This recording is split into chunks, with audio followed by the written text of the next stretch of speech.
demander de ne pas lâcher,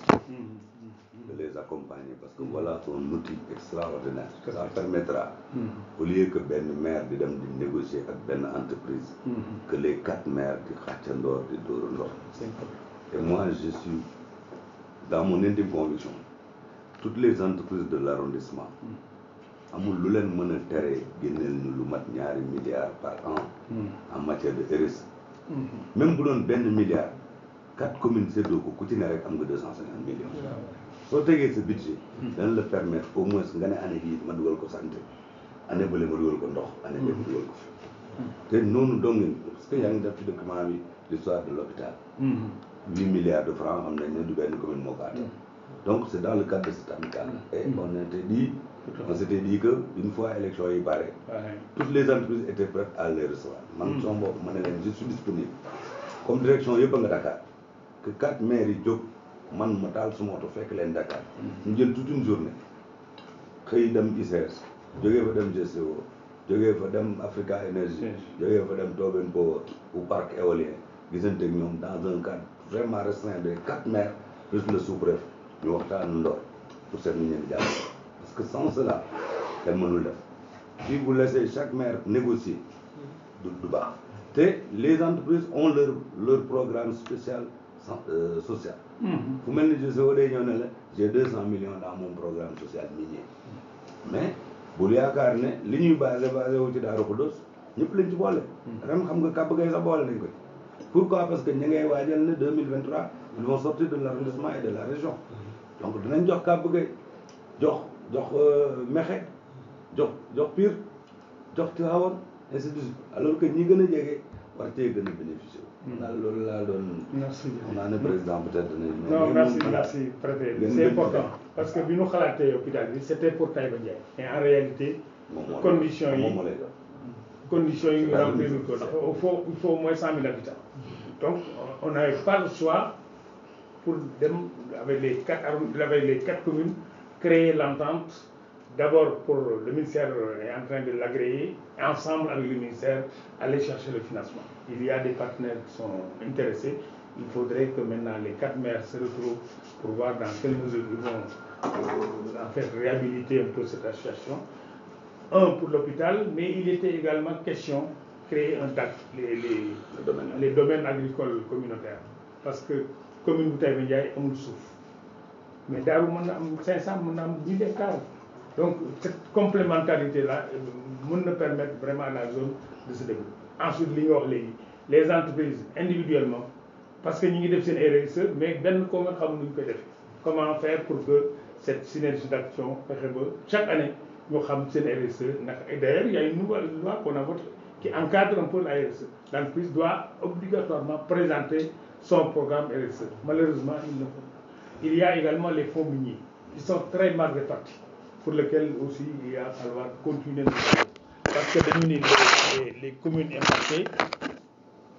c'est les communes impactées, non pas les communes impactées, les communes abritant les installations.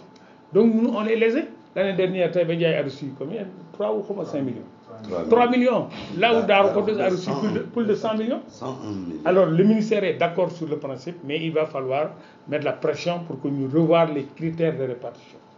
De zones impactées et pas zones abritant les... Parce que ICS, mais nos villages là, Gadungomen, mais subissent les affres de l'environnement. Donc autant Daaru peut même avoir plus, mais quand même Mewan et Taïba Ndiaye doivent avoir plus. Et ça, je pense qu'il va falloir continuer le travail au niveau du ministre, qui est très sensibilisé pour voir comment essayer de redresser et tout ça. Donc l'un dans l'autre, le potentiel là, et Ablaye le sait, il y a d'autres projets qui vont venir, qui souhaitent s'installer également à Taïba Ndiaye, mais dernier non, n'a pas eu d'élection égale. Bon, laissons le temps, dans les semaines à venir, on pourra nous retrouver avec Hassan pour voir s'il en a besoin, vraiment, comment faire que position de Taïba Ndiaye continuer du faire. Parce que plein de bailleurs, plein de projets aujourd'hui, ils veulent venir vers Taïba Ndiaye. Loolu nag sant yàlla la te je pense que ni warul dellu gannaaw wax na ko léegi ni bu nu àggee tey 1 milliard ñaan déwén nu àgg 2 milliards et c'est possible hein, le potentiel est là. Je pense que en tout cas de mon côté si vraiment vous l'estimez, je suis à votre disposition pour que mon expérience puisse quand même servir. Il y a un dernier volet sur lequel, quand même, à titre d'information, on avait du matériel pendant la campagne, mon ministre du Mayon, le ministre de la Femme. C'était au mois de décembre ou janvier, en pleine campagne, mu ñëw dañuy jàppale. Mais je m'étais dit damay bàyyi ba élection yi jàll. Léegi nag le matériel est là dama doon dina Assane Naka la ko vérifier une partie Ablaye Fall la ko denc le gros lot c'est des 4 moulins. Donc bassin yi rek lañ joxe le petit matériel mais vraiment le gros est là. Qu'on y réfléchisse pour voir comment les villages les plus nécessiteux ñu jox leen ko parce que du aali loolu la ko may mais c'est pour les populations bien que il a dit de façon très claire. D'ailleurs woon na ma sax ni ma mais est-ce que Assane Pape Dieng nee na ma na nga ko wutal man ko wutal ko parce que c'est pas pour lui bu amee mais population yi ñoo ko moom donc man j'avais l'idée que bu avantoon deuxième lot bu ñëwee day gën a yaatu et je sais que moom moo laaj ma man ko mais je suis d'accord boo ko mënee yokk ko yokk ndax le matériel là séddale wuñ ko te li wóor mooy on aura du mal à satisfaire tout le monde. Donc là, il réfléchit ça. Ablaye connaît bien la situation du matériel et on est ouvert, comme nous m'avons pour le GIE, vraiment rapidement, nous savons comment que la continuité soit là. En tout cas, mon esprit, pour qui me connaît, je suis un homme de consensus et je suis disposé autant que possible à accompagner. À la fin, avant de waaw officiellement.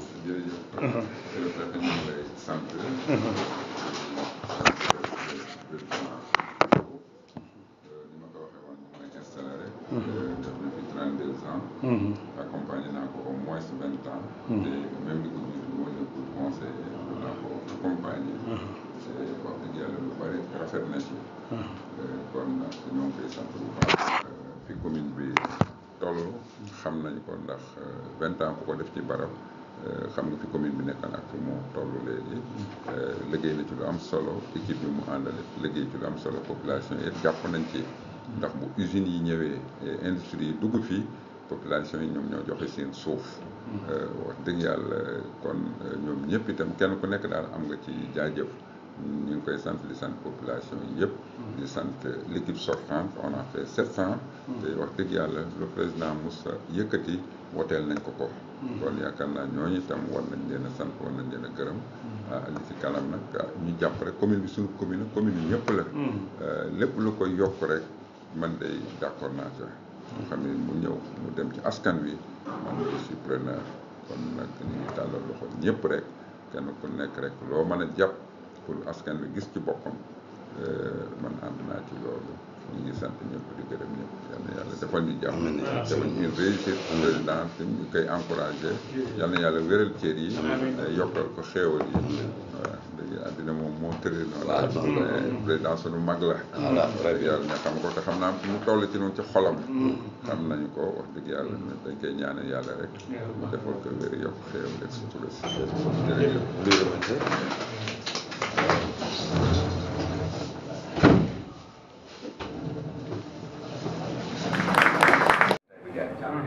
jébbal nga commune bi président Assane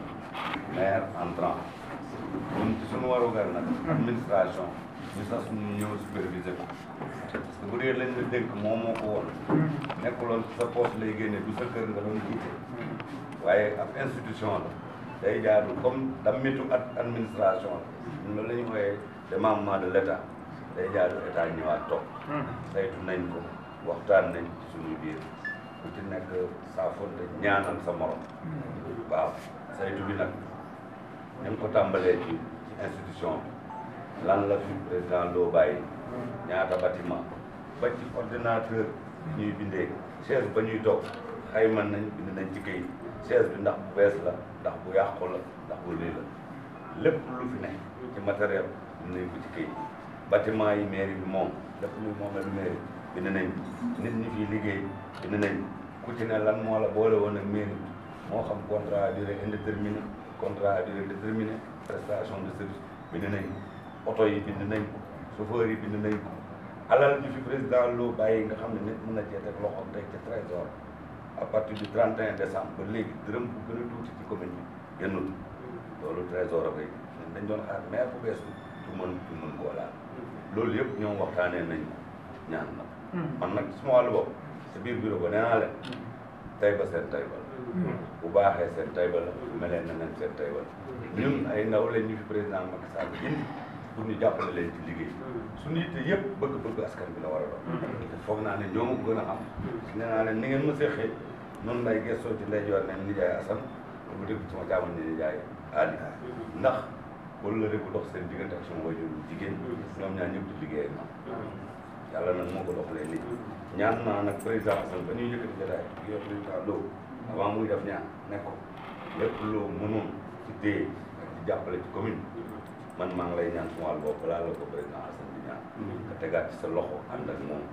parce que du doy boo ci def askan bi nga ko defal daa ma ko gën a te nangul nañu ko aussi li laa moom daal ne naa ci ça s'est très bien passé président Assane signé na PV bi ñu ko jox nangul na ko mais d'habitude dañuy def signé naa ay sous réserve de temps ma dem ci kër ga lañ bët xool lu lëndëm ci boppam dana oo secrétaire municipal su ko doyul mu oo président loolu dana ko indil ay leeral yi daal moom dañ def monsieur le sous-préfet yooyu moo lay sant sa taxawaay comme ni nga ko waxee rek dañ la seq jarbaat donte yooyu doon suñu kilifa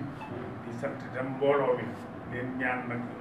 li nga xam ne yéene nañ ko ñun ñaar ak président Assane ngeen jàppale nu ci ndax tund wi ñoo ko bokk commune bi ñoo ko bokk te fi ñu yegg si tey dañoo bëgg déwén mu yokk ko déwén jéeg mu yokkaat ñaari yoon li fu fekk mu doublé ko te loolu nag ñun luñ ca man incha allah dinañ ko jàppale ndax luñ ko jàppalee population yi dinañ ko jàppale te amul kenn ku matal man lépp nag kon nag loolu moom nangul nag te it xam na sama jikko wax yee bëri rek mais am na xam na yàlla xam naa sax xam yéen daal di suñu collaborateur di adjoint maire yi di conseil yi di population bi jàppale leen ci loolu bañ a am benn faay ndax commune Taïba dafa am fu mu am fu mu war a jëm loolee nag ci ñëpp jàppee yàlla mën na def incha allah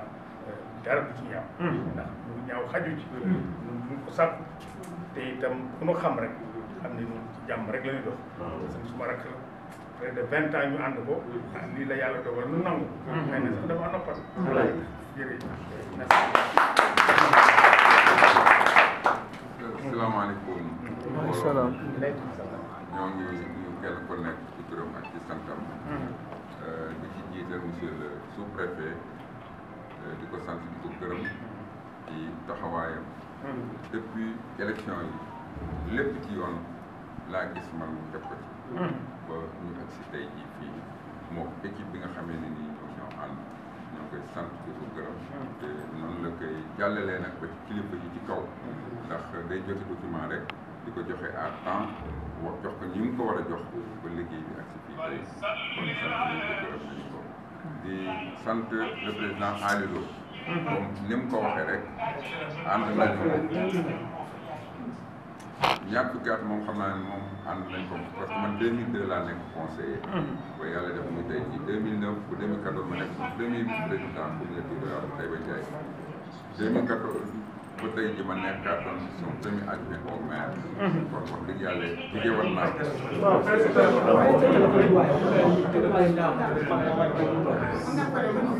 ñoo koy sant di ko gërëm xam nañu fii commune bi nekkoon ci 20 ans yi nga xam ne ànd naa ko moom ak fii commune bi toll tey mu liggéey ci liggéey bu am solo ànd ko nag ak ay équipe yoo xam ne ñu ko déggal la ndax lu mus a tàll rek woote nañ ko wax naa ko ci biir usines yi bu ñëwee fii industrie yi dugg ci commune bu Taïba Ndiaye askan wi ñoo ci d'accord ñoo joxe seen suuf ñu wote ko bu demee ba la budget bi dina jege 1 milliard wala romb na ko sel si ñuy fay fii maanaam impôt yi usines yi di fay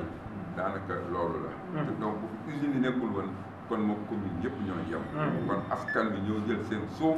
seen patrimoine joxe ko ci ndigalu président Ali Lo ndigalu conseil yi nga xam ne ñoom ñoo àndal kon nag mu ñoo jeexal te sant ñu askan wu commune bu Taïba Ndiaye yal na yàlla defal leen jàmm